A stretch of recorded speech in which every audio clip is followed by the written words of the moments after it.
Michael Johnson walks toward another fight, but this isn't the man who once shocked Poirier, humbled Ferguson, and froze Barboza. Those wins belong to a different body, a different time. Back then, he was faster than doubt itself. Now he's 39, with the scars of 17 years inside the cage etched into his timing. They call him the Menace, but menace fades. It fades the second your chin takes longer to wake up, the second your legs can't carry you through a storm. It fades when the new generation stops caring who you were and only sees what you are. Daniel Zellhuber doesn't come with respect. He comes with reach, 77 inches of it. He comes with youth, calm, and a game built to punish fading reflexes. At 6'1" in a division of smaller men, he doesn't brawl for chaos. He controls space with long jabs and teep kicks, slicing at opponents who dare to enter his range. And when they lunge in desperation, he plants his feet, fires straight, and doesn't miss. Johnson's only hope is pressure, the same blueprint he used to exhaust Edson Barboza.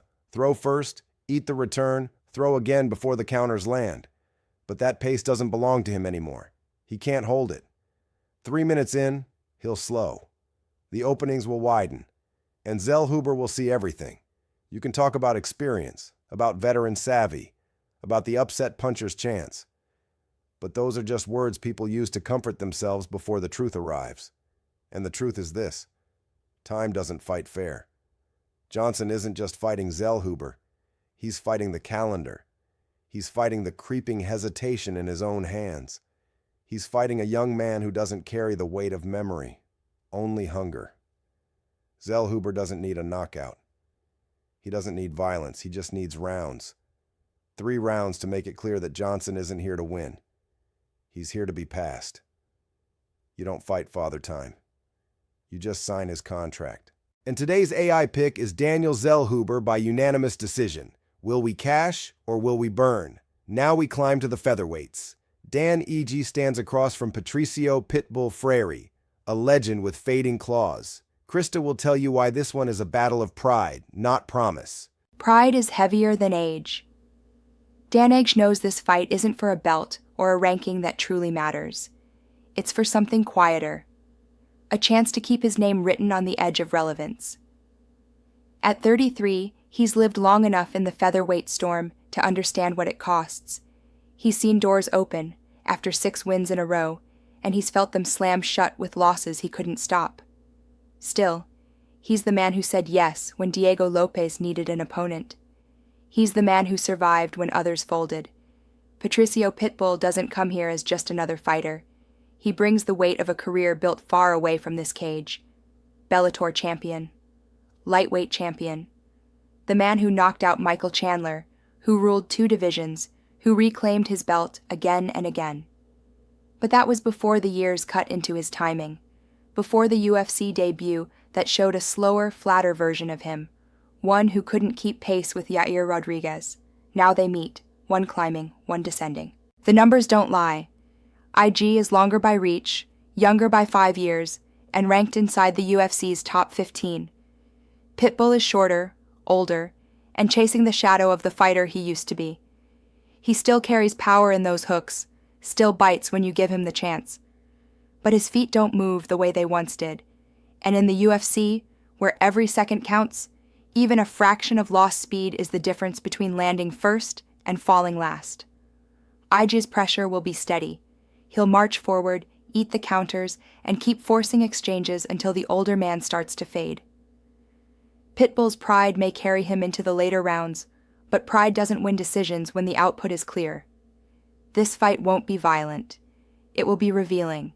It will show whether Pitbull still belongs here or if his legend ends quietly under brighter lights. And today's AI pick is Dan Ige by unanimous decision. Will we cash or will we burn? Now the cage opens for chaos. Kevin Holland, the smiling storm, meets Daniel Rodriguez, a man trying to hold his ground. Malachi will ask the question, and Elvis will answer without a word. Elvis, tell me, do you remember what chaos looks like when it smiles? That's Kevin Holland, a man who never really cared about the rules of how this game is supposed to work. Too tall for welterweight, too loose for middleweight, too wild to be predictable. He talks in the cage, but not because he's distracted, because he already knows what's coming next. And across from him, Daniel Rodriguez, solid, steady, a boxer's boxer, southpaw stance. He doesn't play games. He comes forward, throws hands, keeps it clean. But you tell me, Elvis, what happens when clean meets chaos? You've seen it. You know? Rodriguez had his moment. He went 8-1 when the division wasn't watching. Then the cracks appeared. Neil Magny made him fold. Ian Machado Gary tore him apart. Kelvin Gastelum took him to school, even overweight. And now at 38, he's trying to climb one more hill before the clock pulls him back down. But Holland, he's different now. You saw it in Gunnar Nelson. You saw it in Vicente Luque. When he cares, when he locks in at welterweight, he's dangerous everywhere. His reach eats the distance. His counters come long and sharp. And on the mat, he's slicker than people give him credit for. So tell me, Elvis, does Rodriguez have an answer for 81 inches of reach? Does he have an answer when Holland doesn't let him box at mid-range? When the clinch turns into a trap? When the mat becomes the end? You won't answer. You don't have to. I already know what you're thinking. Holland can finish this any way he wants. Submission. Knockout. Maybe even a slow drown over 3 rounds if he feels merciful. But mercy isn't his style. Not when the cameras are live and the chaos calls. So don't blink, Elvis. It won't last long enough for a second chance. And today's AI pick is Kevin Holland by submission. Will we cash or will we burn? Now we strip away what's left of illusions. Paulo Costa says the monster is back, but Roman Kopylov will show what happens when the past stops scaring anyone. Paulo Costa is still chasing the ghost of the man he used to be. The man who stormed through the middleweight division with reckless volume and heavy hooks. The man some believed would dethrone Israel Adesanya. But that was years ago, before his gas tank betrayed him, before defensive lapses left him exposed. Now he stands at 34, desperate to prove he isn't finished. But desperation has a smell, and Roman Kopylov can smell it. Kopylov is not a brawler. He doesn't fight with Costa's wild energy. He fights like a scalpel, patient, calm, precise. Against Chris Curtis, he showed what composure looks like under fire. A sharp jab, timed counters, sneak head kicks that don't need flash to be deadly. He doesn't chase knockouts. They come to him because he doesn't overreach. Costa only wins this fight one way. He must swarm early, crush distance, and break Kopylov with power before the cardio clock starts ticking. But you've seen what happens when Costa can't finish in the first round. He slows. His guard drops. His legs lose their spring. And when that happens against a southpaw this accurate, there's no recovery. Kopylov doesn't care about the myth of Paulo Costa. He won't bite on feints. He won't overcommit. He'll wait for the openings Costa always leaves. By the halfway point, the Brazilian will be standing still, just long enough for the Russian to find his timing. Maybe it's a jab that opens the door. Maybe it's the left kick that closes it. But it will come, because Costa's volume is a double-edged sword. Too much output for a gas tank that can't hold it. This isn't the monster's return. It's the quiet unraveling of what's left. And today's AI pick is Roman Kopylov by KO in round 2. Will we cash or will we burn? Now the air shifts for the final time. A last walk under the lights. Holloway and Poirier meeting one more time, but this time it's for something heavier than a belt. Natas will tell you why the BMF fight is the end of more than just a career. This isn't just a fight. It's the end of a loop. Max Holloway wants redemption. Dustin Poirier wants closure. And you want to believe there's still something left for both of them beyond this cage.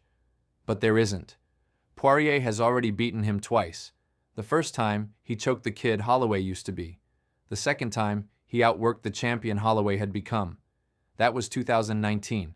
Prime Poirier, prime chaos, prime violence. Now it's 2025. Poirier is 36. Holloway is 33. They're not young anymore, but Holloway still moves like time hasn't taken its full toll. Poirier? He carries the years on his chin, on his body, in the wars he can't erase. And yet, don't mistake him for safe. He's the natural lightweight here. More power, more reach, More ways to end it if Holloway slips into the wrong range for even a moment. His hands still sting, his submissions still bite. He's been in deep water 100 times, and he doesn't drown easy. But Holloway doesn't fight like the others. He doesn't come in bursts. He doesn't trade power for power. He drowns you in volume. 7 strikes a minute. Pressure that doesn't pause. He won't give you the space to breathe. Won't give you the clean pocket where Poirier's boxing shines brightest. And if this drags into the championship rounds, you already know who carries more gas. Poirier can win if he makes it ugly early, if he cracks Holloway's chin before the pace suffocates him. But if he doesn't, if this goes the distance, then you're going to see the same thing we've seen before. Holloway still there, still throwing, still walking forward when everyone else slows down. This isn't about belts. It's about who still belongs. And Poirier, he's walking into his last night as a fighter. Holloway will break him over 5 rounds, not with one shot, with all of them. And today's AI pick is Max Holloway by unanimous decision. Will we cash or will we burn? The card ends here, the lights go out, and the ritual is complete. It started with a torch being passed. Michael Johnson, the veteran chasing what's already gone. Daniel Zellhuber, the storm too young and too long to stop. 3 rounds clear. Zellhuber by unanimous decision. Then pride met the slow fade. Dan Ige, still stubborn enough to push forward. Patricio Pitbull, still proud but older, slower, less sharp. 5 rounds aren't needed to see it. Ige by unanimous decision. Chaos walked in smiling. Kevin Holland, too long, too slick, too careless in a way that still works. Daniel Rodriguez tried to box in order, but chaos eats order. On the mat, Holland ends it. Submission. The monster was supposed to return. Paulo Costa said he was back. But Roman Kopylov didn't believe the myth. Patience, precision. Round 2, round 3. The gas tank dies, and Costa follows it down. Kopylov by knockout, and then the last walk. Dustin Poirier wanted to leave with one more spark. Max Holloway wanted to close the loop. The volume drowns the power. 5 rounds. Slow, inevitable. Holloway by unanimous decision. 5 fights, 5 stories. Zellhuber, IGE, Holland, Kopylov, Holloway. Like and subscribe. Will we cash or will we burn? They say, alles hat ein Ende, nur die Wurst hat zwei. Everything has an end, only the sausage has 2.